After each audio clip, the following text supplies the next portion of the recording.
Welcome back to Rebuilding the Rams. We have Stanford, but guys, it doesn't matter, okay? This game needs to be about us. We're coming off a loss, dropping to 5-2 on the year. We played a top 10 USC team, all right? They were more talented than us. We didn't play as well as we could have. This is a get-right game, okay? What we're going to do is come out, play our offense, do our thing, and not force the football. And honestly, as soon as I said that, they show us this look. You show us Jaleel Barmore in one-on-one press coverage, and maybe I am going to force the football. Maybe I am. Why not? I have no idea what the future holds, but it holds a touchdown for Jaleel Barmore, not on this play. Okay, way to double jinx myself, Max. What a start. I mean, I'm sorry. In a single first play, we went from, hey, we're not going to force a thing, to actually we will and score a touchdown, to actually we are not scoring a touchdown. But either way, I think, oh, why did I juke back outside? I don't know, Tyler Chambers, quick contact. I bet you he's bright yellow. Okay, he's not good. Let's get Jalen Dupree in here on second and short. And anyways, let's punch the ball in, all right? I don't know what the heck happened these first couple plays, but I said this was a get-right game. That is a get-right start, man. 7-0. Man, I remember the days when Stanford was like the power run West Coast school, right? Like they weren't like crazy elite or anything, right? If I'm remembering correctly. I don't know if they ever like made a national championship in like the late 2010s, early 2015s. But like in the time when I think Jim Harbaugh was the coach and Andrew Luck was around, I think CMC was around at Stanford. I mean, they were like a really, really fun program. There's this like sequence of plays that they had in this bowl game, and I will try and find the clips. Let me write this down. But they ran like 3 straight like kind of wacky plays, all that were like built off of one another, and it was actually super sick. And the best part was they were doing it like up 50, which is exactly how we play here as the Rams, right? Like we got to be willing to drop 57 on somebody too if we're up 50. So I really respect that level of competitiveness that they had.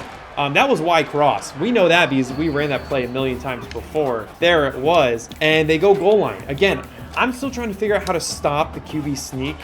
This is the CFB equivalent of the tush push. Right now I'm pinching, going left, and then I put the linebacker right. And that's not going to work. Oh, it is? No, it's not. Okay. Our defensive tackle, I guess our nose guard. Also, now I'm accidentally in goal line man, so that sucks. That's okay. It is pure man coverage. It's just a 6-man pressure look. But what I was trying to say was our nose guard just didn't do a thing, dude. Luckily, we actually come out ahead on that play with a nice tackle for a loss there. Some might even call that a sack, given that it was a pass play. I won't call it that because I can't speak right now. But on 2nd and 13, we're going to go with that El Paso 4-man, hopefully handle the QB stunt. Nice tip there.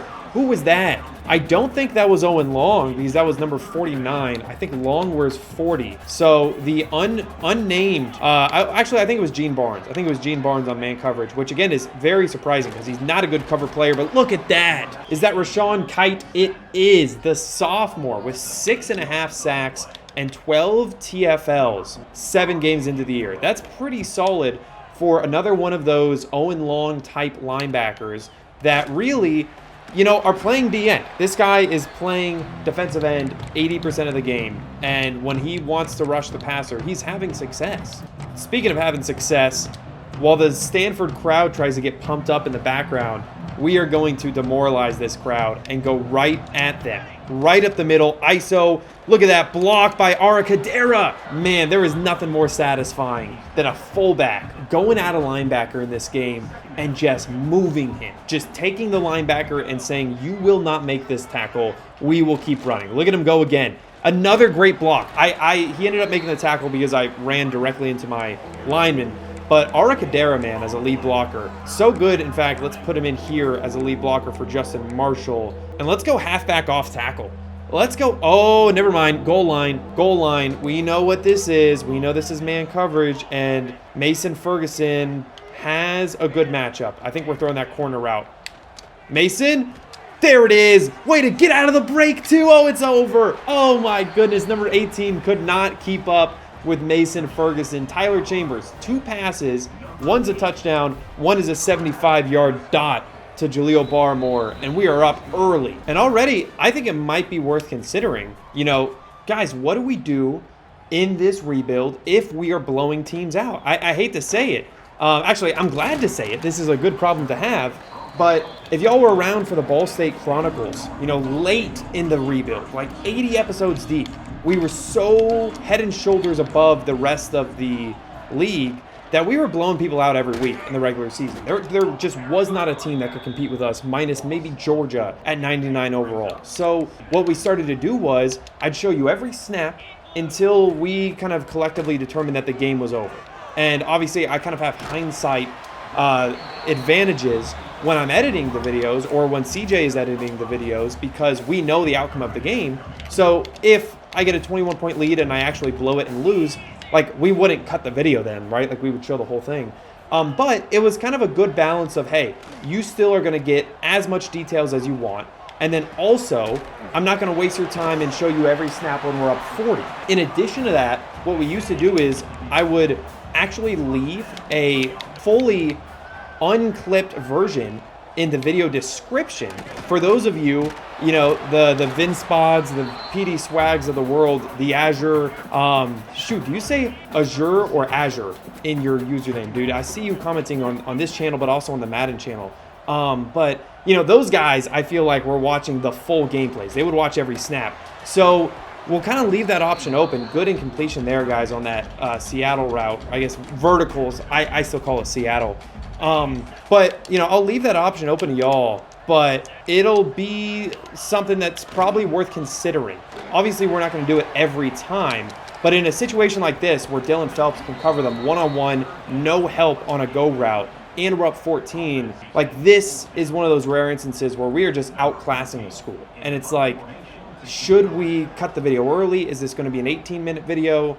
Or do we show every snap? So again, let me know your thoughts. For now, I think Mason Ferguson might have a shot at a second touchdown, and he will. He will. He's been such a dominant playmaking punt returner all year long. I don't know if he's scored off one, but there it is here today, man. 21-0 at the end of one. Not even at the end of one. There's still more one to go. There's a minute and 46 more seconds of one after this horrible kick. Let's go.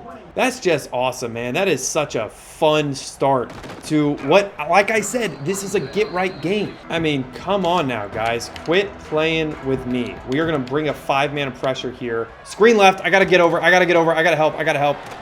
Dude, look at that. Was that Gene Barnes making the play solo? It was. We are in man coverage. He's on an island out there. He's got 3 offensive linemen to deal with, and he just rolls through them all. Let's bring a 6-man pressure. I'm man up on the running back. Screen the other side. My turn. Oh, I'm not as good as Gene Barnes. All right. That's fair. That's fair. I had good position, I would argue. Bad pursuit angle, and that's my fault. Let's bring a Texas 4-man stunt.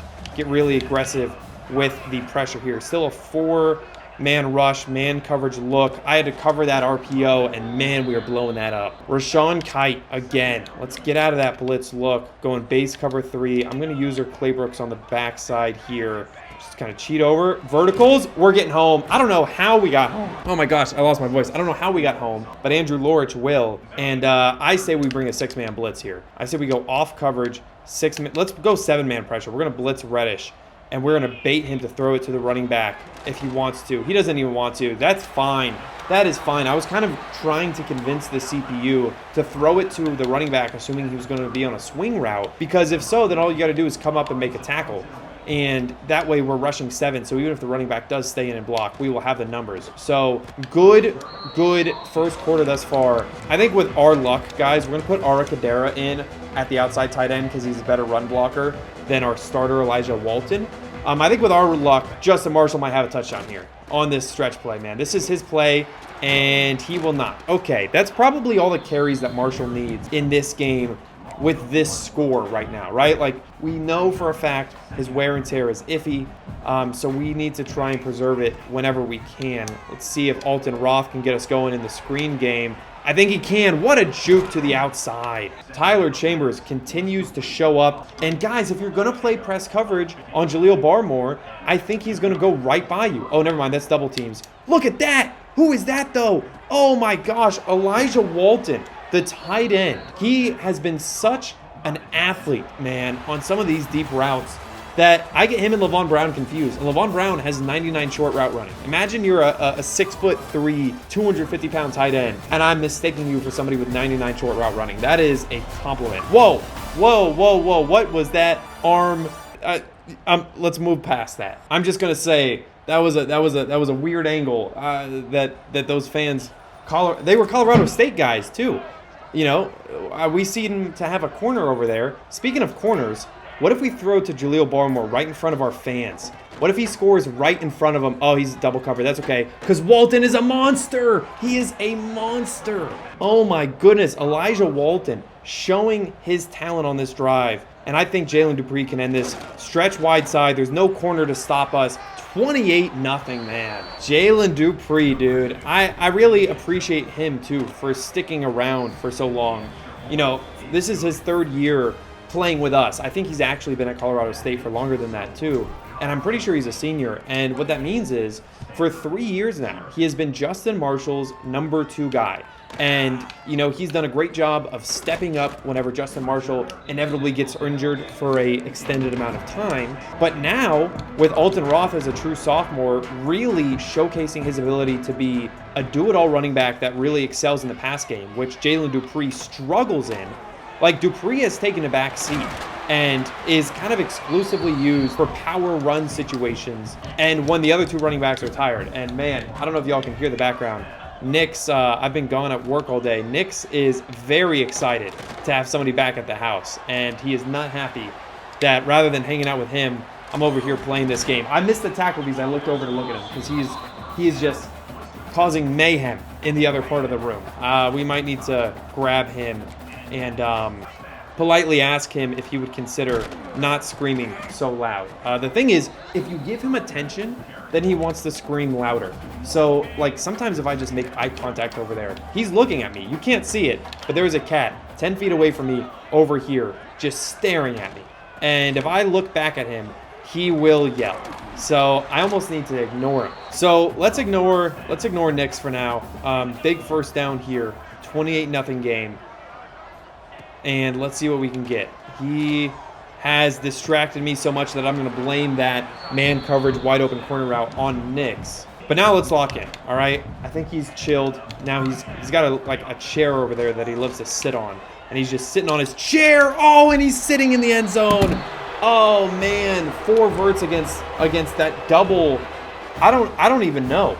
I don't even know what happened there. I mean, did they flip the play and the tight end was on the left too? And our corner, Jason Gadosh, just couldn't pick a side? I don't know what happened there because we were in cover 3. I would have thought that a deep safety would have had the tight end seam and that we would have had a clear one-on-one responsibility outside. I was mistaken. Nix is slowly walking towards me right now, so this is pretty inconvenient timing for a kick return. All right, buddy, here's the score. You see the score? 28-7?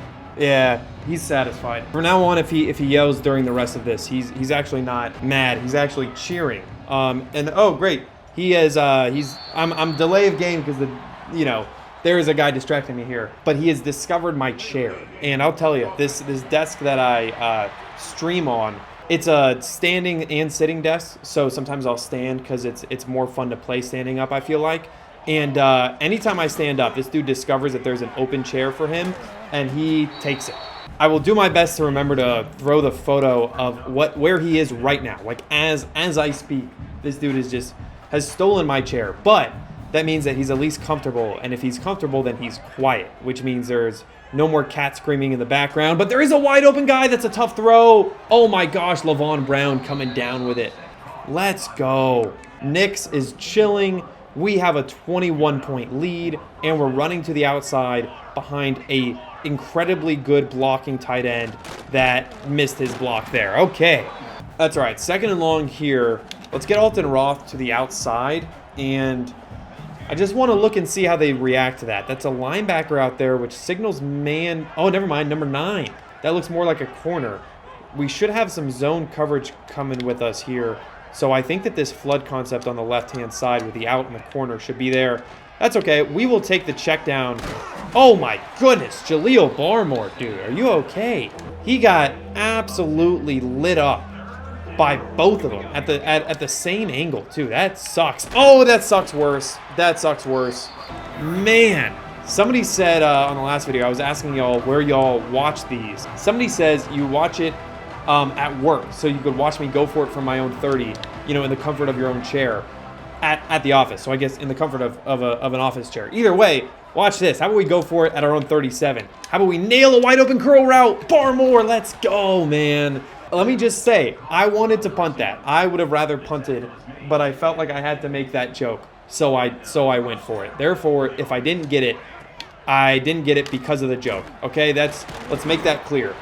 Let's call read option out of the trips halfback week. And, shoot. With that linebacker there, let's get aggressive. PA curl flat.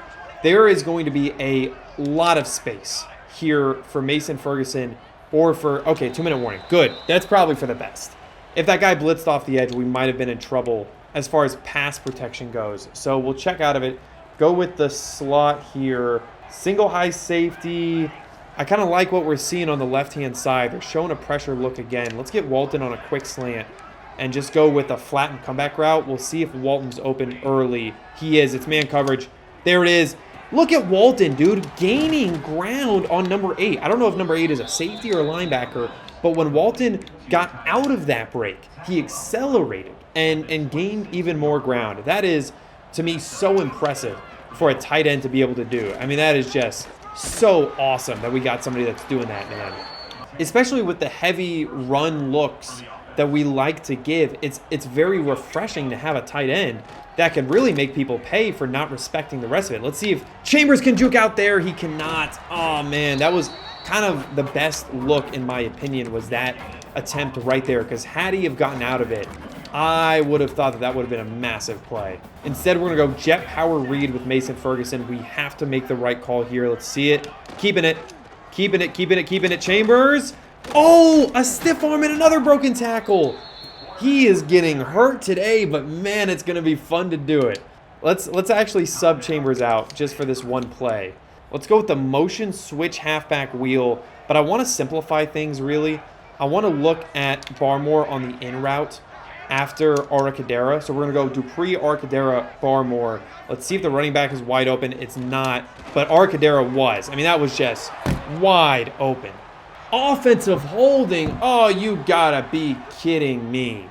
All right, guys, let's put this away right here. A single high safety. If it's cover 3, a seam to Alton Roth could be so beautiful. If it's not, need to be prepared for something else. We got Walton as a check down. It's cover 3, but man, he did a really good job, that flat defender, of rerouting Alton Roth. I didn't feel comfortable making that throw, especially up 28-7. Throwing a seam right there against cover 3 press. You know, that's not a throw you do when you're up 28-7, right? Like, that's a throw when it's 4th and 12 and you desperately need a conversion and you're willing to live with a pick. But I wasn't willing to live with a pick there. Man, Alton Roth, that's okay. There was no separation. It was pure man coverage. The zig route on the backside didn't look that good either. So let's go read option. Okay, goal line action. Jaleel Barmore, that's not the matchup we want. Shoot, and we don't have any good receivers in here. Both tight ends in the backfield are more blocking tight ends. Can we go PA bootleg to the short side? It's risky, but I just want to move the pocket, give Chambers a chance. Come on, come on, come on. Arcadera, touchdown. Let's go. Let's go. The thing with those goal line plays is far too often it's something like that, where you only have 3 guys in man coverage, which means if we can just get more than 3 guys in the route, which is most routes, then it's a touchdown. Man, we got bailed out there, dude. If that was just pure goal line man, I don't think that play would have worked. I think that we would have gotten sacked. There wouldn't have been a single soul open. But instead, it's a 35-7 game at the half, man. Let's go. All right, guys, here we go. 50 seconds left. It's about how you finish here, all right? We are bringing an all-out blitz because we will not stop. Let's go, Dylan Phelps. Also, guys, I know we were talking about what do we do for blowouts here.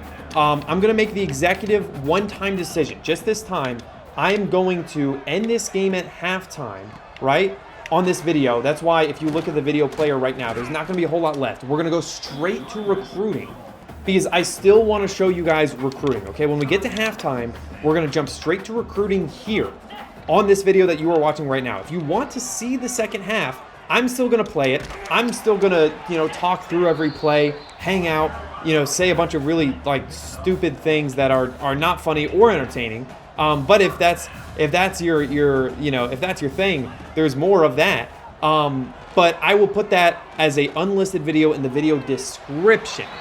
In other words, I think everybody should stick around for the next few minutes until the end of this video, because we're going to see the last 24 seconds of action here, and then we'll go recruit. If you want to see the remaining second half of this game out of curiosity, we'll probably put in the backups. If you want to see what the backups are looking like right now this late in the season, then after we watch recruiting on this video, then you would go to the video description and check that out, okay? I'm just going to try it this time. Please let me know what you think, okay? If you are a casual viewer and you kind of watch this in the background while you're doing your rebuild or other things like that, let me know your thoughts. I want to hear from that type of audience, and I also want to hear from the uber dedicated guys that watch every single snap, locked in, no distractions whatsoever. Let me know what you guys think too. I know that those are two different audiences, and I'm trying to make sure that the experience is good for both. But for now, on this video, let's go recruit. Again, after recruiting, if you want to check out the second half, go to the video description. It will be there. All right, guys, how about some recruiting? Final score, by the way, for those of you that aren't going to go and watch it, it was 35-19 final. So they did score 12 second half points, but the game was over. We put in the backups, and man, oh man, I think the bigger concern is what is going on with our recruiting battles. We have lost this to Ohio State. I'm sorry, I hate to be the bearer of bad news. We are not going to get Jamerson Ahmad. And I'm so confident in that I'm taking off all the hours, guys. I don't even think we'd be able to land a recruiting battle there. For Darren Kolar, I'm a little scared it's the same thing, man. The visit, maybe week 11 though. When is week 11? Right now it's week 9. I'll try and schedule that next week if it's still close, but Georgia with a tier 1 pipeline is going to run circles around us. Sidney Gallimore, we need to get on the schedule because he's got a UCLA visit next week. Week 11 will be good. Playing time is the grade. Playing time is the one that we ought to do. And with an A+ grade, we will do it. Worth the wait. I'm hoping the lead we have plus a visit week 11 will be enough to hold off probably UCLA, given that he's visiting UCLA next week.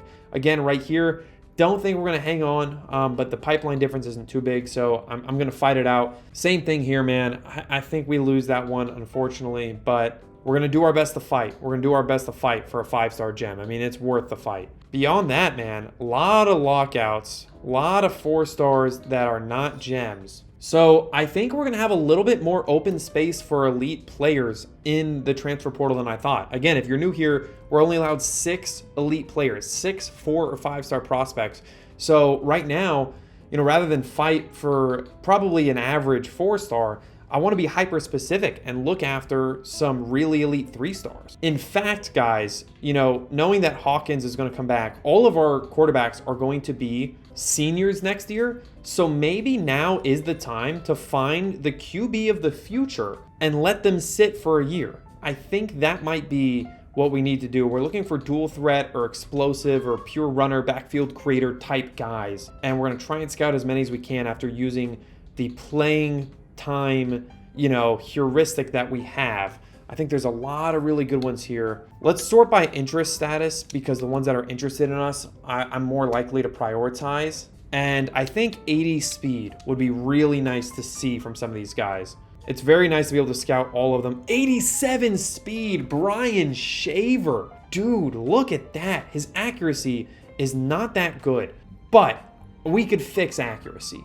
Let's go, let's go all in on the guy. We're already 7th. We might be able to just knock him straight to the top 8.